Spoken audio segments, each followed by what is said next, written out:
L'Ukraine intensifie ses efforts diplomatiques. Après des contacts avec le chef de l'OTAN et la Corée du Sud, le président Zelensky appelle les pays alliés à maintenir la pression sur la Russie.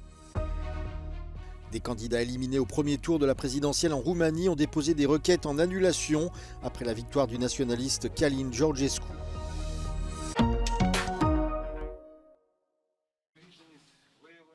Après s'être entretenu avec le chef de l'OTAN, Volodymyr Zelensky a fait savoir qu'il souhaitait que les alliés de l'Ukraine maintiennent la pression sur la Russie et fournissent plus d'aide à Kiev. Обговорили контакти з нашими партнерами, з Америкою та іншими, нашу скоординовану роботу з ними заради виконання того, про що ми вже домовлялись, і заради потрібного додаткового посилення і військового, і політичного. Kiev intensifie ses efforts diplomatiques, notamment avec la Corée du Sud, qui n'écarte plus l'envoi direct d'armes à l'Ukraine. Mercredi, Séoul et Kiev ont annoncé vouloir partager des informations sur le déploiement de troupes nord-coréennes en Russie. Le conflit était également au cœur des discussions lors du sommet sur la sécurité des États baltes et nordiques, qui a réuni les dirigeants de plusieurs pays, comme le Danemark et la Suède. We will enhance our efforts, including to defense industrial production in Ukraine, and invest to increase Ukraine's ammunition supplies. We strengthen Ukraine's energy infrastructure to help them through the winter, and we support them on their path to EU and to NATO.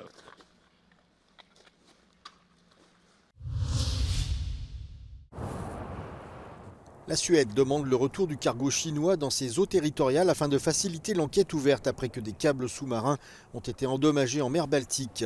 Le Yipeng 3, un navire marchand qui se trouve actuellement dans les eaux internationales entre la Suède et le Danemark, est devenu le principal suspect dans cette affaire. Il a été en effet signalé dans la zone au moment où les câbles ont été sectionnés les 17 et 18 novembre dernier. Le premier reliant la Suède et la Lituanie via l'île stratégique du Gotland et le deuxième reliant l'Allemagne à la Finlande. Les trois pays ont ouvert des enquêtes la semaine dernière sur l'incident et ont même parlé d'un éventuel sabotage. Det der med, at man påstår, at det er et hændeligt uheld måske, så har man ikke to hændelige uheld inden for det samme døgn. Altså.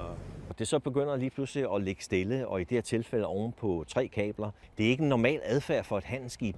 En raison des tensions en mer Baltique depuis le début de la guerre en Ukraine, des dirigeants européens ont évoqué la possibilité d'une attaque hybride de la part de Moscou. La Russie a nié toute implication.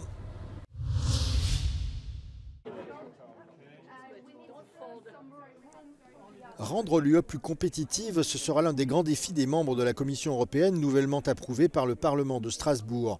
Sur le volet commercial, l'UE navigue en eau trouble entre la menace de l'augmentation des droits de douane américains agités par Donald Trump et les pratiques commerciales de la Chine. Autre grand défi, la mise en place des mesures du Green Deal sans pour autant mettre à mal des secteurs déjà en difficulté, comme celui de l'automobile. We have to deal with two trading partners, the United States and China, which are really practicing some unfair methods.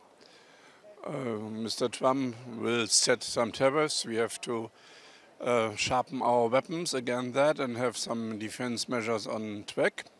On China, we see some kind of hegemony regarding industrial policy with a lot of illegal subsidies. We have to react to this.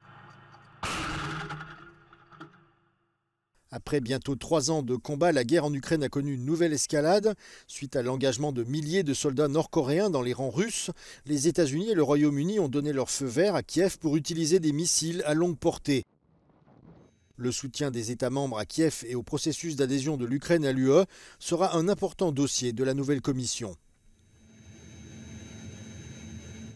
A war will come to an end when both sides realize that they simply cannot achieve their goals with military means.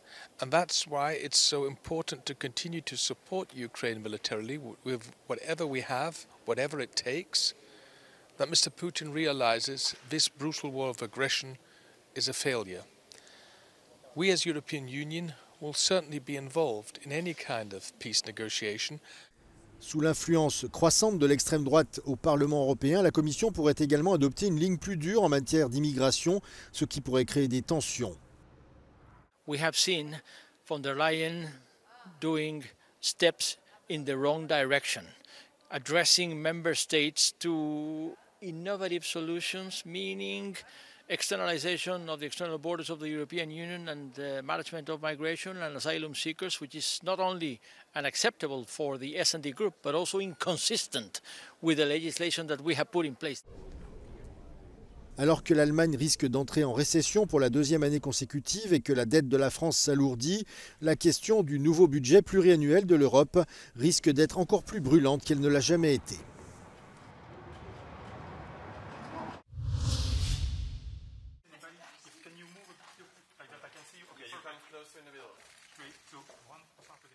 C'est la plus faible majorité jamais obtenue par une nouvelle commission.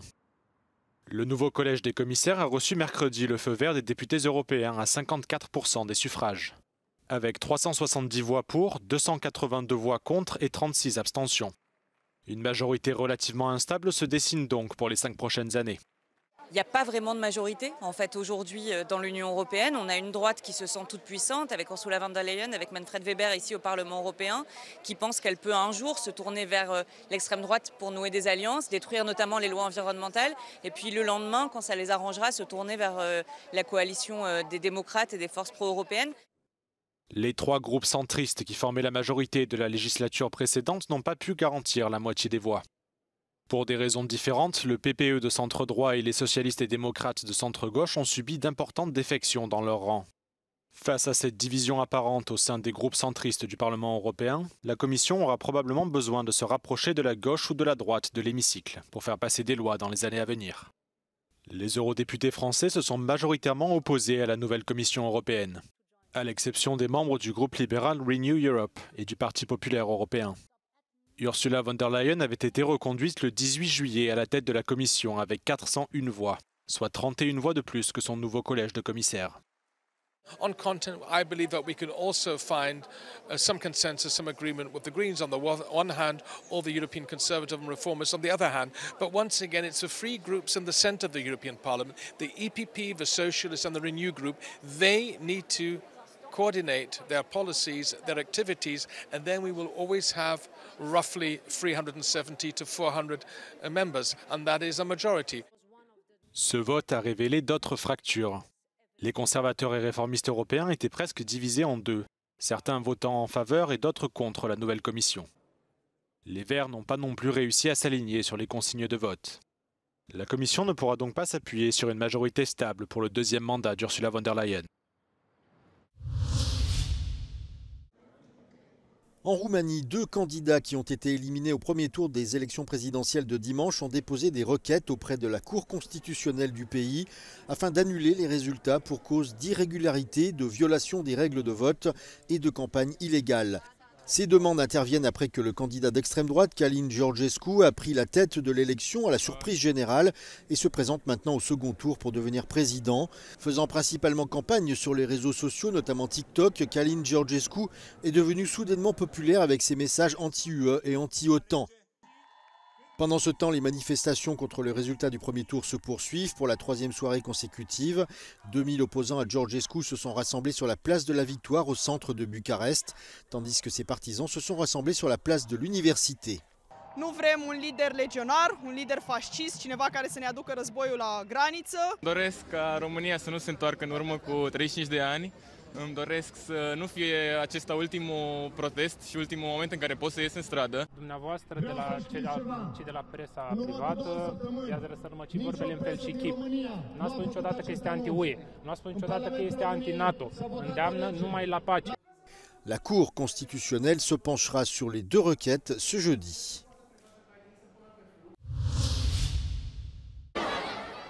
Devant cette boulangerie de Der El Bala dans le centre de la bande de Gaza, une scène chaotique, devenue quasi quotidienne depuis le début de la guerre il y a 1 an.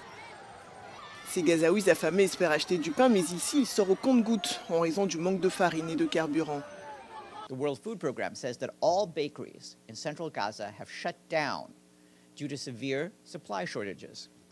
Bread is a lifeline for many families in Gaza. It's often the only food they can access. Now, even that is slipping out of reach. Depuis quelques mois, les pénuries alimentaires sont devenues catastrophiques alors même que l'aide humanitaire qui entre dans l'enclave est insuffisante. L'ONU ne cesse d'alerter sur le risque de famine qui pèse sur la population. Une famine qui serait utilisée comme arme de guerre par l'armée israélienne, selon les juges de la Cour pénale internationale qui ont émis il y a 1 semaine Des mandats d'arrêt contre Benyamin Netanyahou et son ex-ministre de la Défense, Yoav Gallant. Alors que le cessez-le-feu au Liban a relancé les espoirs d'une trêve, pour l'instant, Israël ne montre aucun signe de vouloir mettre fin à cette guerre.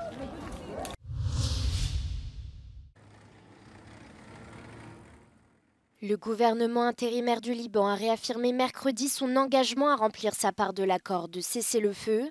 Les réactions ont afflué dans le monde entier. Le Premier ministre britannique, Keir Starmer, a appelé un cessez-le-feu plus large. Le ministre français des Affaires étrangères, Jean-Noël Barrot, a pour sa part déclaré que les liens étroits entre Paris et le Liban avaient contribué à la conclusion de l'accord.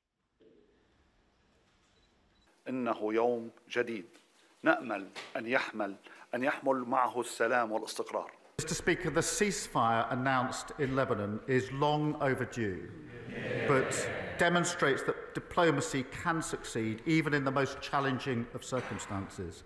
We must seize this opportunity to build trust, de-escalate tensions, and push for a wider ceasefire. Mais avec le Liban, c'est la France qui dispose de liens très anciens, de liens très étroits. Et c'est la raison pour laquelle le président de la République a souhaité, dès le début des hostilités, il y a plus d'1 an maintenant, que nous travaillions d'arrache-pied à trouver les conditions permettant ce cessez-le-feu qui est intervenu la nuit dernière. Israël a affirmé qu'il attaquerait de nouveau si le Hezbollah rompait l'accord de cessez-le-feu. Selon les autorités libanaises, la campagne de bombardement intensif menée par Israël a fait plus de 3700 morts. Plus de 130 personnes ont été tuées du côté israélien.